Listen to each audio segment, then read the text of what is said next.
एक चीज समझ लीजिए, ड्राइवर कितना ही अच्छा हो,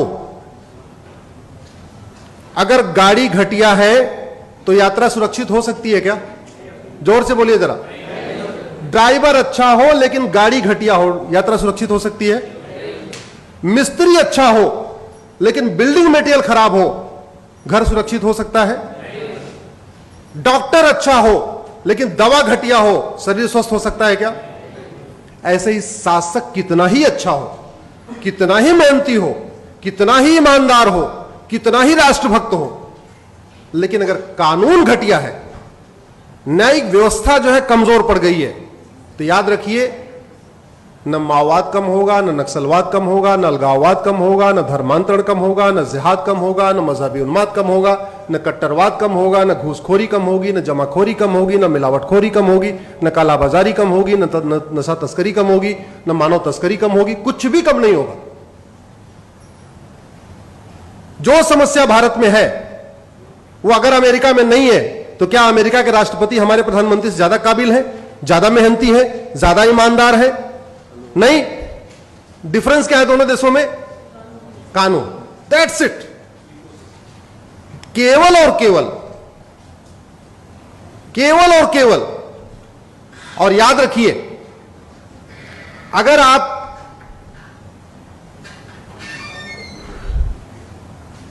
इसको सुधारेंगे नहीं तो कुछ भी ठीक नहीं हो, कुछ भी ठीक नहीं हो सकता। आखिर क्या कारण है भारत में रोहिंग्या बांग्लादेशी घुसपैठी आते हैं? एक मेरी पीआईएल चल रही है, माननीय विकास सिंह, जिसमें अपियर भी करते हैं।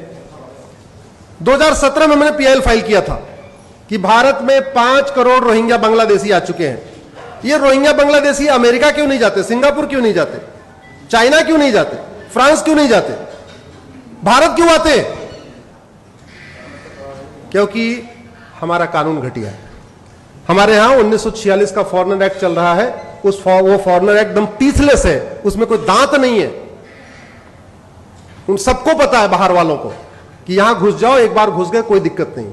और जो सबसे बड़ी समस्या है, एक कड़वी सच्चाई आप इसको समझिए, घुसपैठिए घूस दे के आते हैं,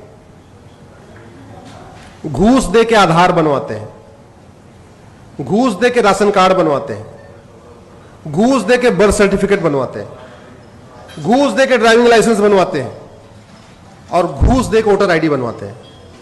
अब सवाल यह है कि भारत में लोग 2-2, 3-3 हजार रुपए दे के 5-5, 6, मतलब 10-12 हजार रुपए में 5-6 डॉक्यूमेंट तैयार करा लेते हैं। ऐसा अमेरिका सिंगापुर में क्यों नहीं करा लेते? क्योंकि हमारे यहां आप फर्जी डॉक्यूमेंट बना दीजिए आधार, अब वो आधार आपने फर्जी बनाया है, यह सिद्ध करने के लिए कम से कम डिस्ट्रिक्ट कोर्ट से लेकर सुप्रीम कोर्ट तक आपको लड़ना पड़ेगा।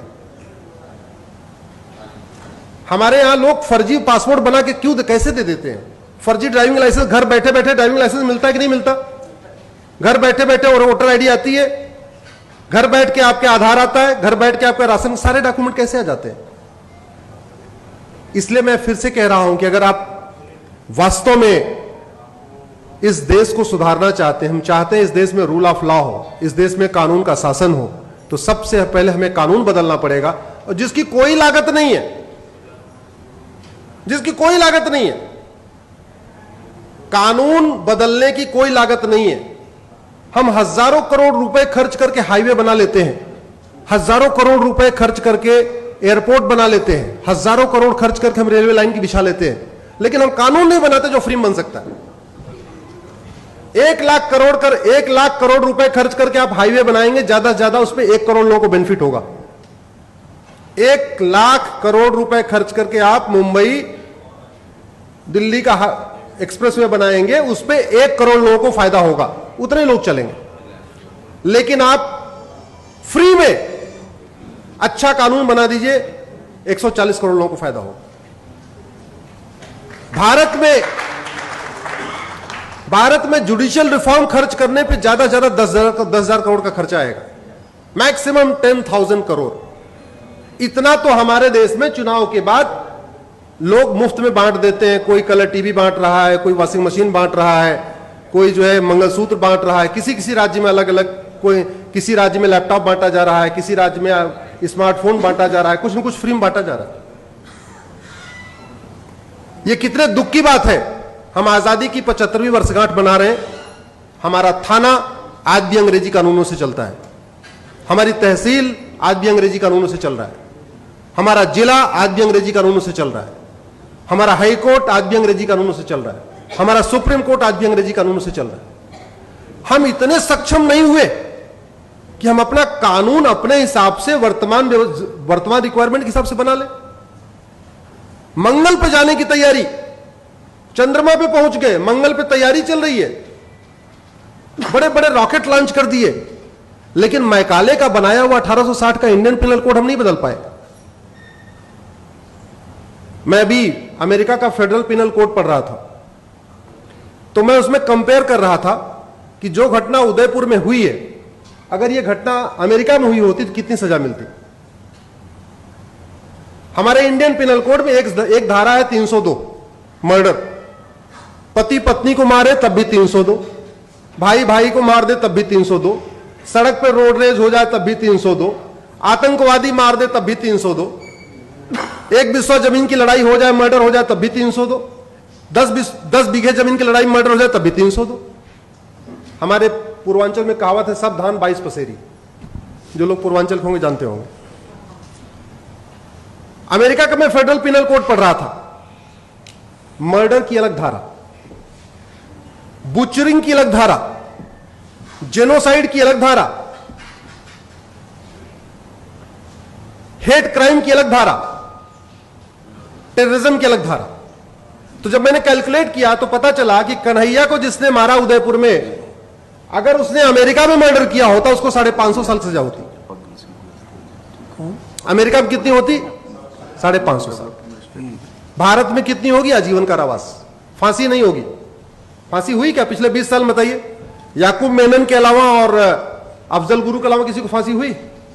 जबकि हर हफ्ते एक दो लोगों को मार दिया जाता है, नहीं हुई फांसी। तो इसलिए मेरा यह कहना है कि सबसे पहले जो सरकार कर सकती है देश हित में, बिना किसी बजट के, कम से कम पैसे में, बिना लोगों पे एक्स्ट्रा टैक्स थोपे हुए, वो जुडिशियल रिफॉर्म कर सकती है, जो ये विषय है। और जहां तक बात करप्शन की है, केंद्र और राज्य का टोटल बजट 70 लाख करोड़ रुपए है। कितना है भैया? इस 70 लाख करोड़ का 20% घूसखोरी, कमीशनखोरी, दलाली, कटमनी, तोलाबाजी में चला जाता है। 70 लाख करोड़ का बजट का 20% का मतलब हुआ 14 लाख करोड़। यह 14 लाख करोड़ बचाया जा सकता है। यह 14 लाख करोड़ बचाया जा सकता है अगर उसमें गंभीरता के साथ चर्चा हो। कैसे बच सकता है?